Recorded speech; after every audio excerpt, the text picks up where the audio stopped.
So North America has finally broken out into war, and we see Mexico and Canada teaming together against Washington. So as I said in the previous video, this is not looking good for America. I mean, Canada itself is going to be a handful, but the fact that you have to worry about the Mexicans from the south attacking from Richmond is going to make things really difficult. Now, luckily, America they do have their Minutemen. Their Minutemen could be really useful here. But, you know, obviously being able to kind of produce those a lot faster, which I think it only costs like half the production for the same unit that it replaces. I think for the musketmen, I think it costs half the amount of production for the musketmen, but I'm not entirely sure about that. This is exactly when that unique unit needs to be used, though. This is the best case scenario for them to use that unique unit. Now, luckily, Canada is kind of behind in technology. These musketmen will have a lot of success. I'm sorry, these Minutemen will have a lot of success, and they should be able to build a lot of them. So, I can't wait to see exactly what's going to happen. There's a few pikemen attacking Toronto, a small force attacking Montreal. There's no way they're going to have too much success there. They're going to try to defend Boston. Now, there's not very many units to protect Boston that the Americans have, that is. This is like their entire force. The entire Canadian force is just going straight after the easternmost American city, Boston, that is. And then from there, I can guarantee you they'd probably go down south to attack Washington. So who do we have? We've got, Australia building the Forbidden Palace. Congo and China. Polynesia and the Congo piecing out. Who is this here? That must be one of the newer civs. I think it might be... I am actually very confused about that emblem there.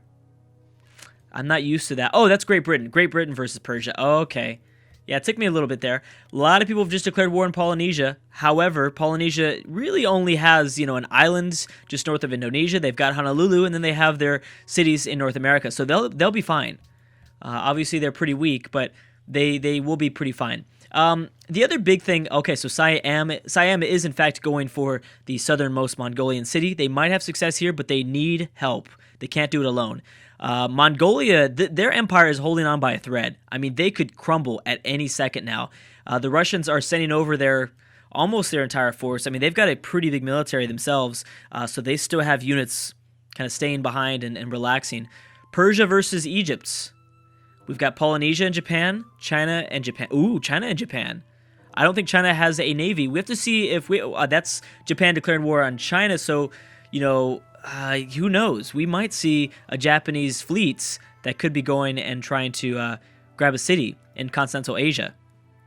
Okay, so yeah, there's no border between Persia and Egypt, so we won't see much here. A few more wars have broken out. Ooh, China and Korea. So I think we finally might see something happen here. Ooh, Poland declaring war on Mongolia. We have Poland and Persia. Oh my gosh. This, I don't know. Maybe this is just me. There really seems to be still a lot of civs left in this campaign. In the previous Old World battle, it seemed like a lot of nations were already destroyed by then, and, at this point in the game, around turn 200, I know I had a few spies here that I wasn't doing much with. Let's definitely go to France, for sure. It seemed like at this point, by turn 200, when civs would fall, it'd be like a big surprise. There's still a lot of nations left that I feel like should have fallen maybe a while ago, potentially a while ago. Who else are we going to go to? Australia's not really doing much right now. I do need to keep an eye on North America. Probably Russia. Yeah. Let's go ahead and spy on Moscow, figure out what they're doing. Even though they're already at war with Mongolia, we might be able to see something. Let's see, how's North America doing? So Boston is under siege, obviously. And the Americans are going to run out of reinforcements really quick. If they don't progress any of their other sieges with Montreal or with Toronto, which they're not even attacking Toronto anymore, and Mexico's really brought on a lot of units from Richmond. Oh, that's going to be very tough to hold on to for America. This is going to be very, very tough for Washington to stay alive. Okay, so the Japanese have a slightly bigger fleet, but it's really not going to help them out that much. The Koreans might be able to do a lot of damage with those turtle ships. China and India, we've got Egypt and China. A lot of nations declaring war on China. I think the Koreans, bam. Okay, so Korea has just attacked Shanghai, grabbed it for themselves. The thing is, the Chinese still have quite a bit of units still left over in that region because they were attacking Hanoi. They were not attacking it successfully, though. Persia, what are you doing? You're also blocking Siam's military from moving after Mongolia.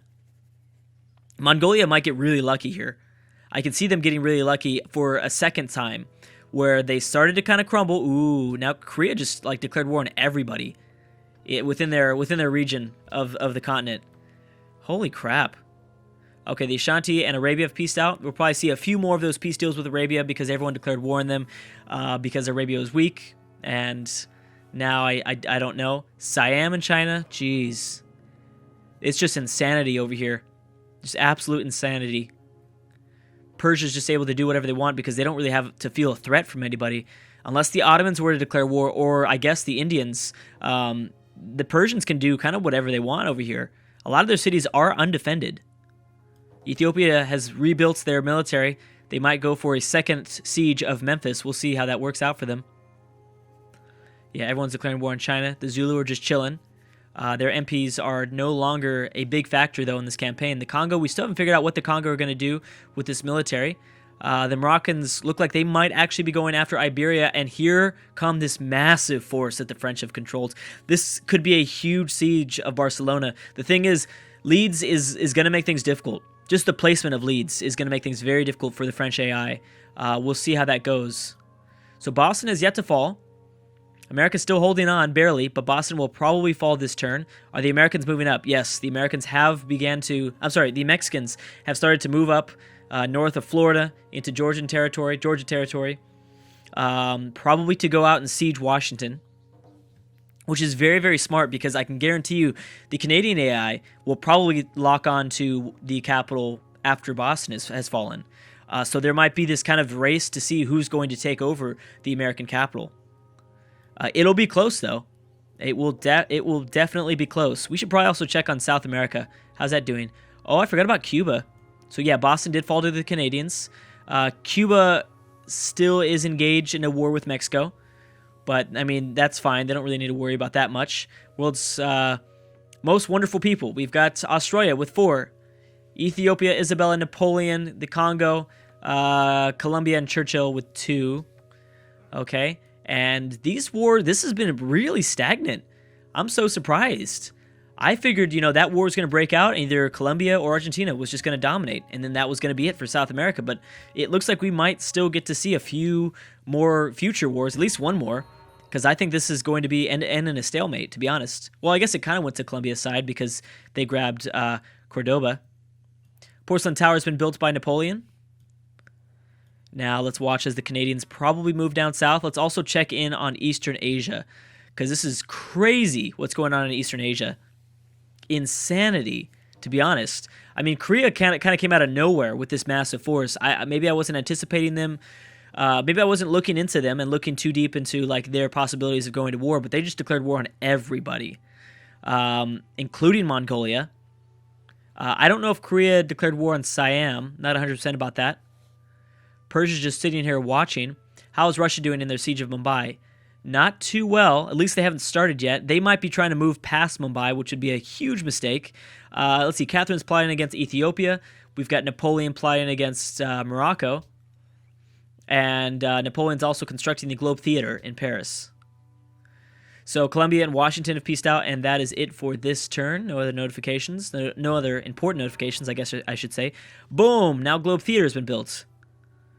We have India and Great Britain piecing out. Nothing much going on so far. Oh, so the Congo are going after Mali. That's who they're going after. I figured it'd be, an already existing war that they were moving those troops towards. Actually, no, I didn't figure that. I mean, it's entirely possible for an AI to just move units to plan for a sneak attack and then they end up not going through with it, or they go through with it. Either way, it's possible for them to move troops before, like pre-war sort of strategies. So yeah, no, Napoleon is continuing to be aggressive. Let's see if he can take over Barcelona. Spain will certainly be his toughest challenge yet, though. I will say that. Spain will not be easy. But then again, if Morocco does a lot of damage from the south, moving around the Rock of Gibraltar and through the Strait of Gibraltar as well. They could do a lot of damage to the Spanish military, leaving Barcelona open to an attack, leaving other Spanish cities open to an attack. So we'll see how that goes. If it was just Spain versus France, then yeah, I don't think France would do it. I think that would be the first, France wasn't able to push the Polish back. I mean, they took over, I think, Berlin, who was formerly in the control of the Polish, but that was it. Great Britain seems to have built more troops than the English Civ ever has. I would already almost count that their campaign so far has been more successful. Oh, but the Americans are making progress in Montreal. Very difficult to see the Mexican military with all the green. Cuba might be distracting the Mexican AI as well, so something to kind of keep in mind. Yep, stalemate. Nothing going on in South America. And I believe this is the Balkan Islands, right? The Falkland Islands. Yeah, I think this is what this island is supposed to represent. I'm not 100% about that, but I'm pretty sure. It does seem like Australia will be behind in technology, though, since obviously they weren't able to trade with anybody, no research agreements. They might be very far behind. But we'll see. Maybe that is a way that we could maybe do like a new world game. You just leave. You just make sure that none of the civs can find other civs. Because I think it's going to be clear that Australia is going to be pretty far behind in technology, I think, right? Well, right now there's no significant... I don't notice anything significant. Oh, they can move across deep sea. I didn't even realize that. If they went to New Zealand, then yeah, they can obviously move across the deep seas. So never mind. They are able to trade. And they are, in fact. But still, I have to imagine that maybe Australia is a little bit further behind than some of these Eastern Asian nations. Catherine plotting against Mali. How is Korea doing? Korea has surrounded Beijing. We've got Morocco and Spain piecing out. Oh, that is big. That is very big for Isabella. She got incredibly lucky. Yeah, that's a very big deal. Notice also that Morocco grabbed the Rock of Gibraltar. Maybe I can't remember if I pointed that out in the past, but yeah, that's kind of a big deal. See, I mean, if Carthage was more, I guess less fragmented, Carthage could really pose a threat to Napoleon, but because they are so fragmented, because they have, all these sort of colonies all over the place. I mean, these three Carthaginian cities are pretty good. They really need to take over Fez. If they were to take over Fez and quickly and build an infrastructure, then I do believe that they could have a really successful game and maybe hold the French back from entering North Africa. Although I don't know if they'd be able to hold them back from attacking Morocco. But still, we have China and Vietnam piecing out. Congo haven't really begun their siege of Mali. They're attempting to, but Mali still has many units still left to go. And yes, so there is a race. Oh, and Russia took over Mumbai. That was formerly... Oh, that's all they wanted. Still, that's a pretty big city to take. Mongolia got incredibly lucky, only losing one city. So they're still at 4. But, I mean, every single turn that ticks by, Genghis Khan is getting weaker and weaker because more and more civs are settling and doing more things within this region. Siam and Mongolia have pieced out. Russia, Mongolia pieced out. Okay, yeah, so they ended up getting very lucky. Whereas Korea is really grabbing a lot of strength now. That's where you need to be careful.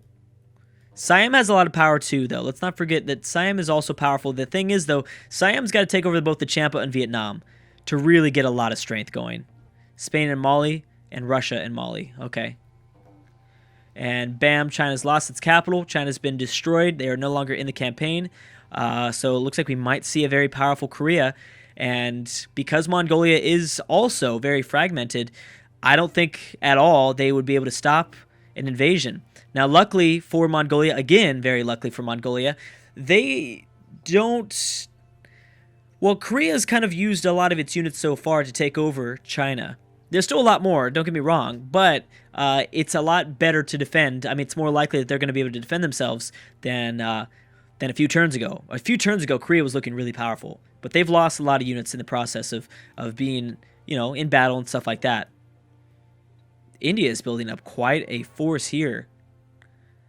but they're having problems moving through Persia. Yeah, India's going after Persia. There's no way, because they've got to remove these colonies. The thing is, though, I think the Indian AI is going to go after the Persian capital, which is okay. It's okay. Yep, Ethiopia is going to begin their second siege of Memphis. We have got Morocco versus Mali. Okay, and here come the massive Moroccan army. That I'm pretty sure the Moroccan AI built a pretty big force to go after Isabella. Excuse me. And then it didn't work out, so now they're going to go down south. The Congo have already retreated, though. They're going back home. I'm sure they're kind of paranoid about a second attack from Shaka. That's got to be on their mind. Napoleon is plotting against the Congo. Okay. How is Napoleon doing? Having a little bit of trouble, I think. I think the AI is having a little bit of trouble. Although he has many frigates, India and Mali. This is going to make things interesting for the siege of this Spanish city off of eastern Iberia. Denmark and Mali. Makes sense. I mean, Mali's only at... Oh, I completely forgot about this Malian city. So Morocco will have fun going after that, I think. I think they might be able to take it over. Morocco desperately needs this. They desperately need this. They need to take over this city, connect their empire, make things difficult for Spain. I mean, it's already going to be pretty difficult for Spain as Napoleon continues to gather up cities. Okay, so these frigates are going to start to approach. I think most of the land units are probably going to go after this city. I think they're going to skip over Barcelona. For now, at least. I don't know if they will continue to do it like that. They might. They might just go after this city and then go straight for Madrid. Skip over Barcelona for a little bit. Napoleon has the army, though. I think...